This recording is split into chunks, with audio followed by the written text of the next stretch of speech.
여러분들의 호접란은 아마 이러한 과정을 겪었을 거예요. 꽃이 피어있던 예쁜 호접란을 집에 가져오게 되고 생바크로 분갈이를 해주고 수분 관리도 과습이 안 오게 잘 관리해 주셨을 겁니다. 그런데 꽃이 지고 난 후 잎이 이렇게 누렇게 변하고 있어서 당황을 하셨을 거예요. 안녕하세요, 식물선도부입니다. 이번 영상에서는 식물의 영양생장과 생식생장이라는 것을 통해 호접란을 생바크에 심어도 괜찮은 이유에 대해서 알려드리고, 더 나아가 과습을 피하기 위해 애썼는데도 꽃대가 떨어지고 난 후에 잎이 노랗게 되는 이유에 대해서 말씀을 드리고자 합니다. 이번 영상은 이전에 올린 바크 영상을 꼭 보고 오셔야 합니다. 댓글에 링크를 달아둘 테니 꼭 보고 오세요. 여러분은 지난 영상에서 바크와 같은 유기물의 질소기화 현상이라는 것을 알게 되었습니다. 하지만 한 가지 의문점이 생겼습니다. 저는 분명히 생바크를 써도 괜찮은 식물을 봤었단 말이죠. 그게 뭘까요? 바로 호접란이었습니다. 그래서 저는 호접란은 질소질 비료가 필요가 없는 줄 알았습니다. 하지만 호접란의 재배 방법을 찾아보니 그렇지 않았습니다. 식물에게 있어서 생장은 크게 두 가지로 나뉩니다. 영양생장과 생식생장입니다. 영양생장은 말 그대로 줄기나 잎이 커지고 성체가 되기까지 무럭무럭 자라는 상태를 뜻합니다. 이때에는 줄기도 자라고 잎의 개수도 늘어나며 커지기도 하고 식물이 자라는 시기이죠. 이렇게 자라다가 식물은 특정한 조건이 되면 생식생장으로 바뀌게 됩니다. 이때에 꽃대와 꽃봉오리가 생기게 됩니다. 생식생장이 생소할 수도 있는데요. 꽃은 식물의 생식기관입니다. 꽃의 암술과 수술이 바람이나 곤충에 의해 수정이 되면서 열매를 맺게 되고 그 안에는 씨앗이 들어가게 되죠. 이처럼 꽃대가 만들어지며 꽃이 생기고 수정하며 결실을 맺을 때 이때를 생식생장이라고 합니다.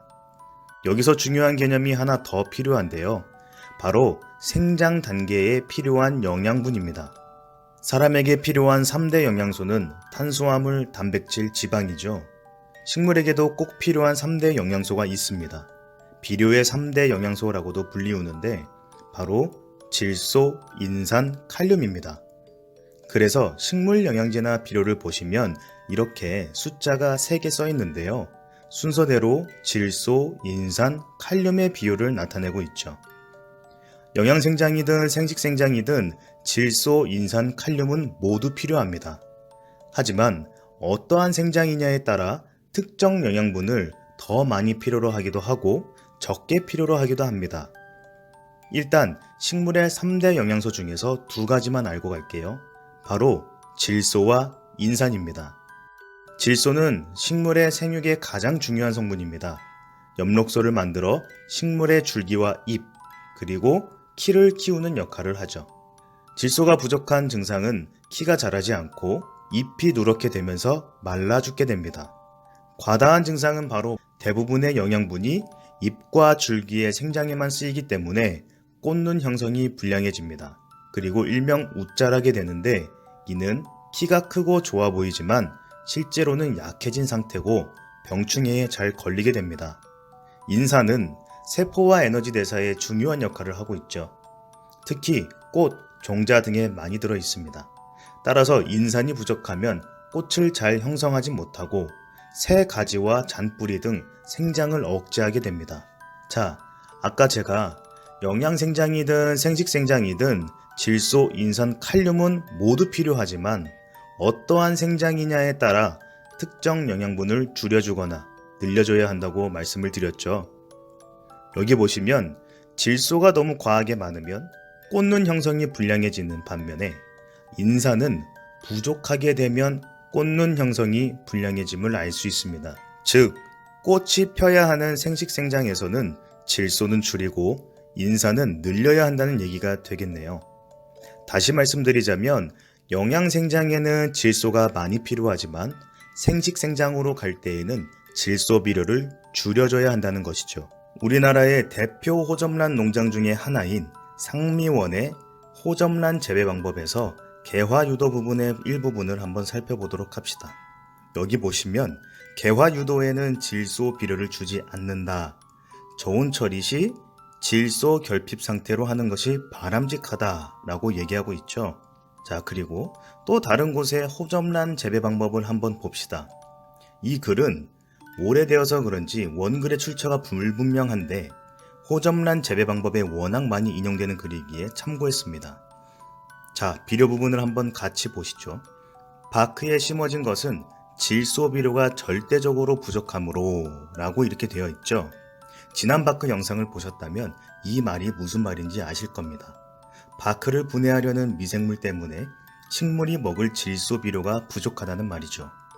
좀 더 읽어볼게요. 봄부터 여름에는 비료를 질소 30, 인산 10, 칼륨 10을 주라고 되어 있습니다. 봄과 여름이라고 되어 있지만 이때는 영양 생장을 하는 시기를 뜻합니다. 보시면 질소를 많이 주게 되죠. 이것은 영양 생장 시기에 질소가 필요한데 바크로 인한 질소 결핍을 막으려고 했기 때문에 질소를 조금 더 넣어주는 것입니다. 수태에는 똑같은 비율로 질소, 인산, 칼륨 20씩 주라고 되어 있죠. 수태는 바크보다는 탄질비가 많이 낮아 질소기화 현상이 적기 때문에 같은 비율로 줘도 된다는 것이죠. 자, 다시 글을 보면 꽃을 피우기 전인 생식생장에는 인산 성분이 많은 비료가 좋다고 하죠. 이 두 가지 호접란 재배에서 봤을 때 영양생장에는 질소를 더 넣어주고 생식생장에서는 질소를 줄이고 인산을 높여줍니다. 거기에 바크로 심었다면 질소기화, 즉 질소 결핍을 대비하기 위해 영양생장 시기에는 질소를 더 넣어주게 되는 것이죠. 자, 여기서 잠깐 우리가 지금 왜 영양생장과 생식생장을 알아가고 있는지 다시 한번 생각을 해봅시다.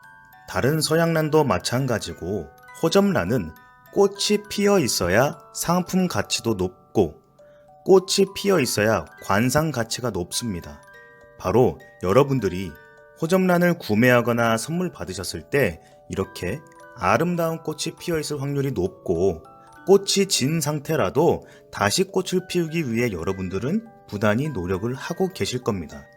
바로 여러분들이 호접란에게 원하는 생장은 생식생장인 것이고 이 생식생장을 통해 꽃을 피우셔야 하기 때문에 자라거나 새잎을 낼 때에는 영양생장, 꽃을 피울 때에는 생식생장이라는 것을 생각하면서 관리를 해주셔야 식물도 잘 키우면서 꽃도 잘 볼 수 있는 것이죠. 그리고 많은 분들이 착각을 하고 계신 것이 있는데요. 바로 수태와 바크에는 영양분이 많을 것이라 생각을 하고 계십니다. 하지만 완전히 분해가 되기 전까지는 바크와 수태에는 영양분이 없다고 생각을 하셔야 합니다. 그래서 영양제로 관리를 따로 해주셔야 됩니다. 자, 이제 영양제들을 한번 살펴보죠. 영양제들을 한번 보면은 개화 시기에 필요한 영양분이 질소를 줄이고 인산을 높이는 게 맞는지 한번 살펴봅시다. 개화 촉진제 브랜드 중에 하나인 하이퍼넥스를 보시면 조금 극단적이긴 한데요. 질소는 0이고 인산은 6입니다. 다른 제품 하나만 더 볼게요. 다이나그로의 블룸이라는 제품입니다. 개화 촉진제고요.